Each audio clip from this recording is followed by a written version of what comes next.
शुरू करता हूँ अल्लाह के नाम से जो निहायत रहम करने वाला है। ए ईमान वालो, तुम पर रोज़े फ़र्ज़ कर दिए गए जिस तरह तुमसे पहले लोगों पर रोज़े फ़र्ज़ किए गए थे ताकि तुम्हारे अंदर तक़वा पैदा हो। अय्यामन मअदूदात फमन कान मिनकुम मरीज़न औ अला सफरिन फ़इद्दतुम मिन अय्यामिन उख़र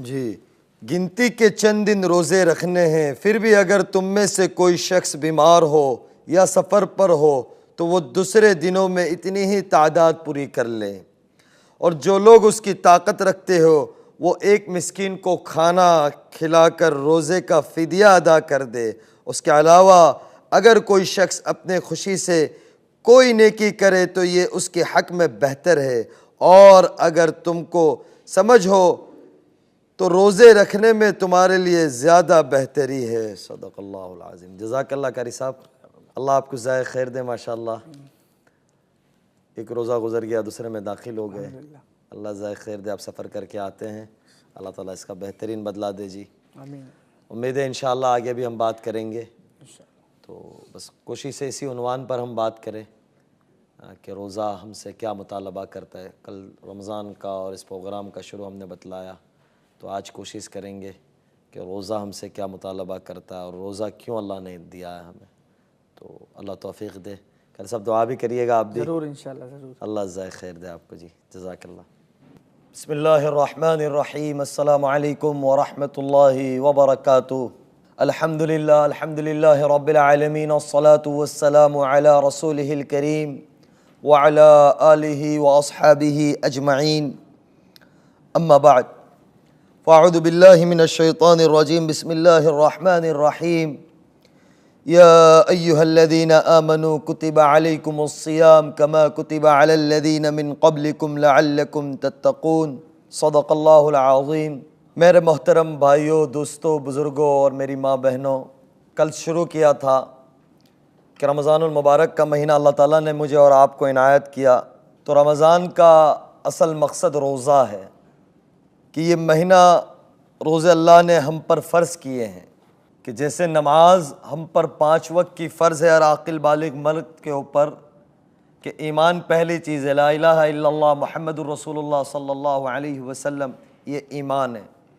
इसके बाद नमाज है, और नमाज के बाद अल्लाह ताला रोज़े को ले आए, रमज़ान को ले आए कि इसको अल्लाह ताला कुरान करीम में फरमाते हैं कि अल्लाह रब्बुल इज़्ज़त ने ईमान वालों के ऊपर अपनी तरफ मुतवज्जे करने के लिए, अपना क़ुर्ब देने के लिए उन्हें रोज़े अता किए कि कुतिबा अलैकुमुस्सियाम, तुम पर रोज़े फ़र्ज़ कर दिए गए।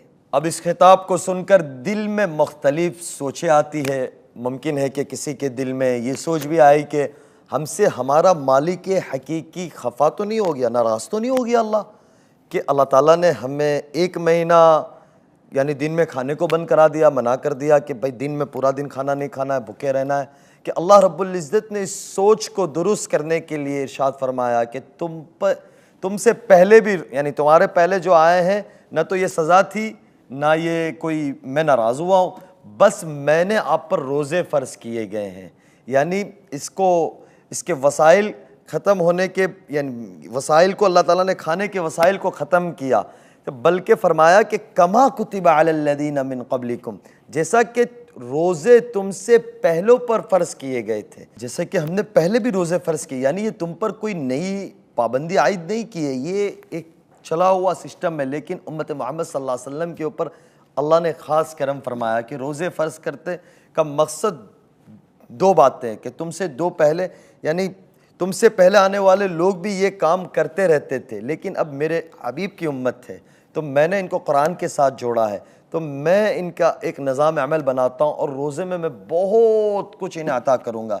कि जब मोमिन ये सुनता है कि पहले लोगों पे रोज़े फ़र्ज़ किए थे, तो दिल को तसल्ली हो जाती है कि अल्लाह रब्बुल इज़्ज़त ना तो नाराज़ है, ना कोई सज़ा है, बल्कि ये एक इबादत है जो अल्लाह रब्बुल इज़्ज़त के क़र्ब का ज़रिया है। अल्लाह रब्बुल इज़्ज़त के क़र्ब को और उनके रज़ा को यानी हासिल करने का ज़रिया है। फिर रोज़े का फ़र्ज़ करने का मकसद भी बताया कि ये नहीं है कि भूखा रहना, प्यासा रहना, यानी कोई वो बात नहीं है कि भूखा प्यासा रह के छोड़ देना, बल्कि क्या कहा, इसके अंदर भूखा प्यासा के साथ साथ हमने एक बड़ा मतलूब है जो हमारे बंदों से अल्लाह कह रहे हैं मुझे चाहिए, वो है लअल्लकुम तत्तकून, क्या कि तुम पर परहेज़गार बन जाओ, तुम मुत्तकी बन जाओ, तुम्हारा ताल्लुक़ मुझसे जुड़ जाए और तुम नफ्स के ग़ुलामी से निकल कर एक हकीकी अल्लाह की याद के अंदर रह जाओ और मेरे नबी सल्लल्लाहु अलैहि वसल्लम वाली ज़िंदगी को अपना लो। ये रोज़े का मकसद है। कि रोज़े का मकसद,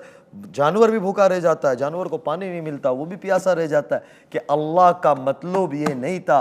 अल्लाह का मतलब ये भी है कि भूखा प्यासा मेरी याद में रहें, और सबसे बड़ा मतलब ये है कि अल्लाह ये कहता है कि भाई उसके बाद मेरे बंदे को तक़वा हासिल हो जाए, यानी मैं राज़ी हो जाऊँ और मैं ख़ुद उससे प्यार करने लगूँ कि इसके अंदर तक़वा आएगा तो मैं राज़ी हो जाऊँगा, कि बल्कि उसका फ़ायदा भी तुम्हारे लिए ही है और कोई चीज़ नहीं। चुनांचे फरमाया, मालूम हुआ कि जो ये इबादत मोमिन पर फ़र्ज़ की गई है, उसका मकसद भी मोमिन के अंदर अच्छी सिफ़ात का पैदा करना है। कि यहाँ अल्लाह कह रहे मोमिन बनना है। मोमिन कहते किसको है? कि कुरान करीम के अंदर अल्लाह ताला ने जहाँ अपनी मदद का वादा किया है, वहाँ या अय्युहल्लज़ीना आमनू, या अय्युहल्लज़ीना आमनू, ए ईमान वालो, कि अच्छी सिफ़ात पैदा करने वालों को ईमान वाला कहा गया।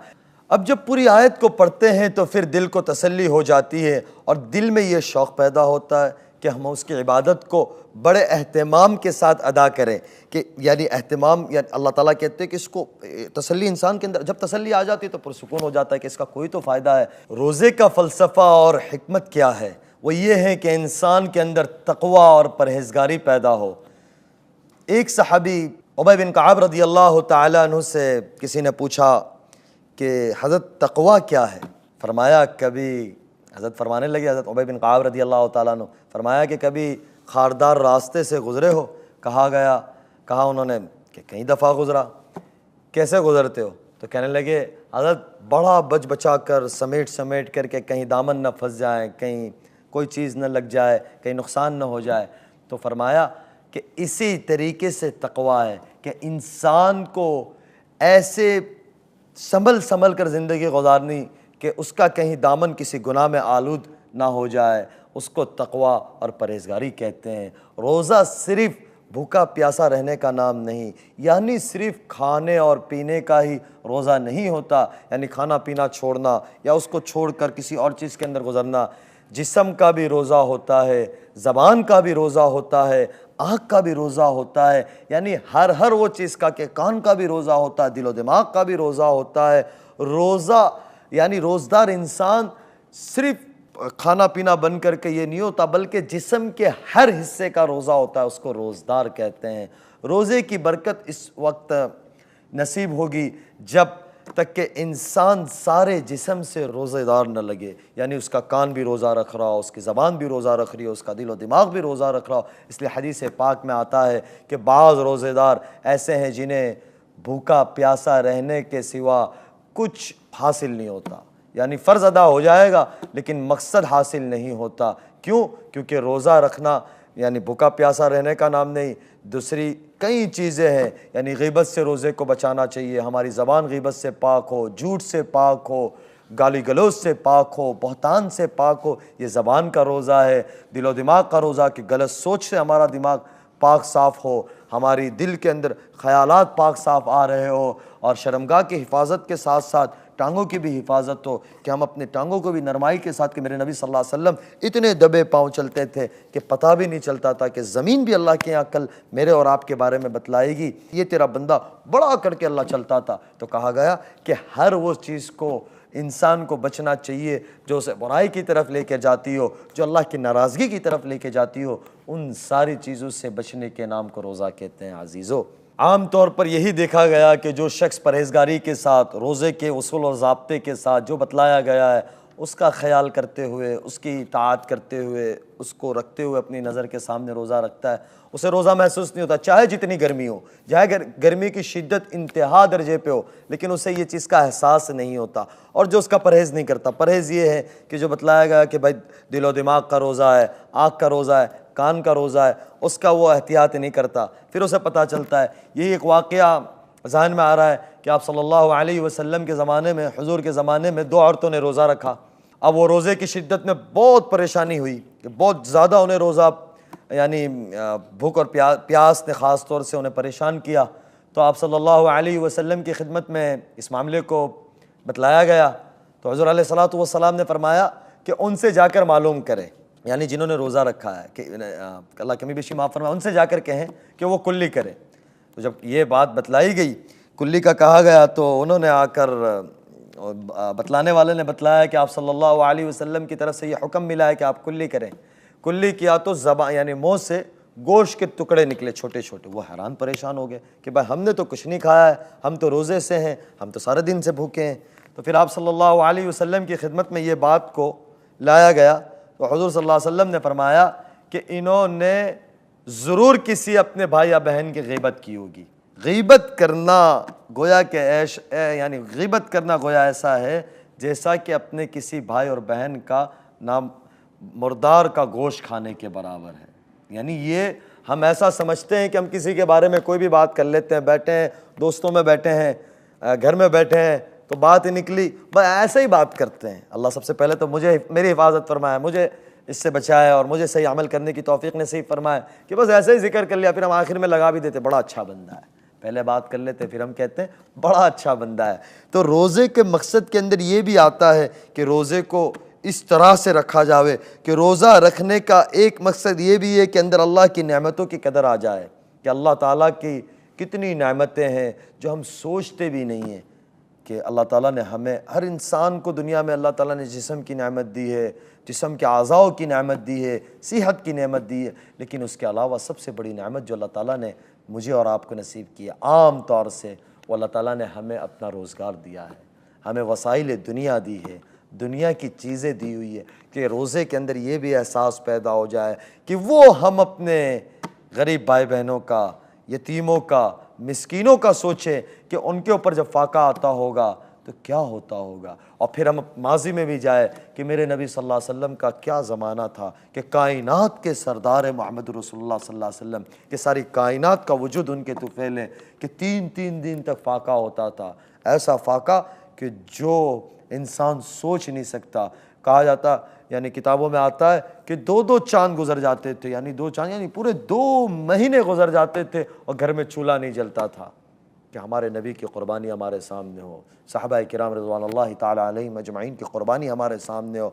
और उसके बाद हम आगे देखें, हमारे दौर में देखें कि हमारे अड़ोस पड़ोस में या हमारे रिश्तेदारों में या हमारे अजीज़ व अकारीब में कोई ऐसा तो नहीं है जो भूखा सो रहा हो, जिसके पास खाने को नहीं है, कि हम अपने एक एक खाने के बिल के ऊपर 5,000, 10,000, 15,000 रुपये लगा देते हैं। तो रोज़े का मतलब ये भी है, रोज़ा हमें ये भी एक सबक देता है और ये भी एहसास दिलाता है कि हम इस भूख से हम अपने पराये के, यानी पराया हुआ मेरा अपना है, मेरा पड़ोसी मेरा अपना है, मिस्कीन मेरा अपना है, यतीम मेरा अपना है, कि उसका मैं ख्याल पैदा करूँ कि मेरे पास वसाइल होने के बावजूद मैं अल्लाह की रज़ा के खातिर, अल्लाह की खुशनुदी के खातिर और अल्लाह के हुक्म को पूरा करते हुए रोज़ा रख रहा हूँ।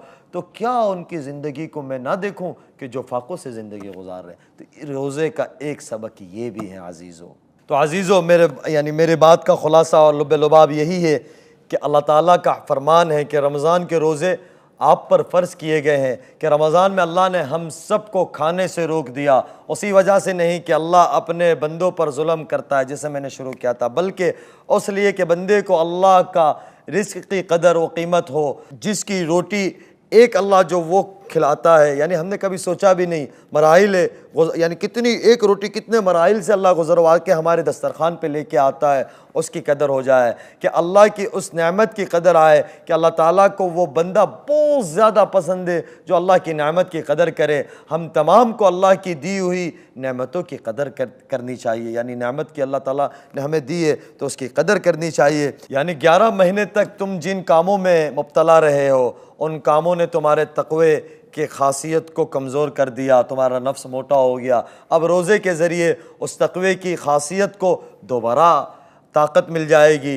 लिहाजा बात सिर्फ़ उसकी हद तक ख़त्म नहीं होती कि रोज़ा रख लिया और तरावी पढ़ ली, बल्कि पूरे रमज़ान को उस काम के लिए ख़ास करते हैं कि 11 महीने हम लोग अपने असल मकसद ज़िंदगी से और इबादत से दूर चले गए थे, उससे दूरी को ख़त्म करते हैं और अल्लाह ताला के क़ुर्ब हासिल करते हैं। उसका तरीका ये है कि रमज़ान के महीने को पहले से ही ज़्यादा से ज़्यादा इबादत के लिए फ़ारिग किया जाए, इसलिए कि दूसरे काम धंधे तो 11 महीने तक ही हम करते रहते हैं, लेकिन इस महीने के अंदर कामों को जितना मुख्तसर से मुख्तसर कर लें उतना हमारा फ़ायदा होगा। ख़ास इबादत के कामों में सर्फ करें, यानी ख़ास इबादत की अल्लाह ताला हमें तौफ़ीक़ देगा। तमाम बुराइयों की जड़ जो है वो 2 चीज़ें हैं, एक तो तकब्बुर यानी अपने आप को बड़ा जानना, और दूसरे की ख्वाहिशात नफ्स। दूसरी है कि ख्वाहिशात नफ्स कि अल्लाह ताला ने दीन में रोज़ा रखवाया कि ख्वाहिशात को छुड़वाई और रात में तरावी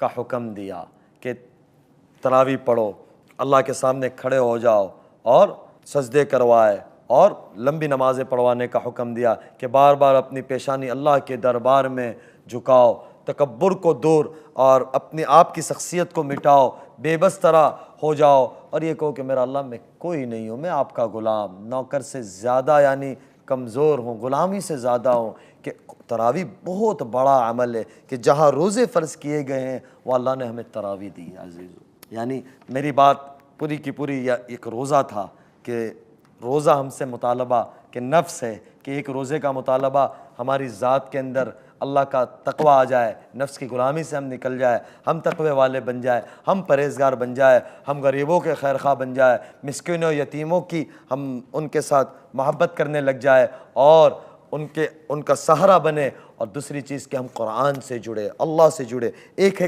हक़ है अल्लाह के बंदों का, एक हक़ अल्लाह का, कि ये दोनों हुकूक़ को इस रोज़े से और इस रमज़ान का ख़ुलासा यही है कि हम अल्लाह से भी जुड़ जाए और अल्लाह के बंदों से भी जुड़ जाए। कि इसमें तरावी सबसे बड़ा अमल है कि तरावी के 20 तरावी है कि 20 तरावी के 40 सजदे, कि एक सजदे के ऊपर हमारे बुज़ुर्ग फरमाते हैं कि एक सजदे के ऊपर अल्लाह ताला एक दरक जन्नत में लगाते हैं। वो एक दरक ऐसा होता है कि अरबी घोड़ा कई साल कितने सालों की मसाफत तय करेगा तब भी जाकर उस दरक को मुकम्मल नहीं कर सकेगा।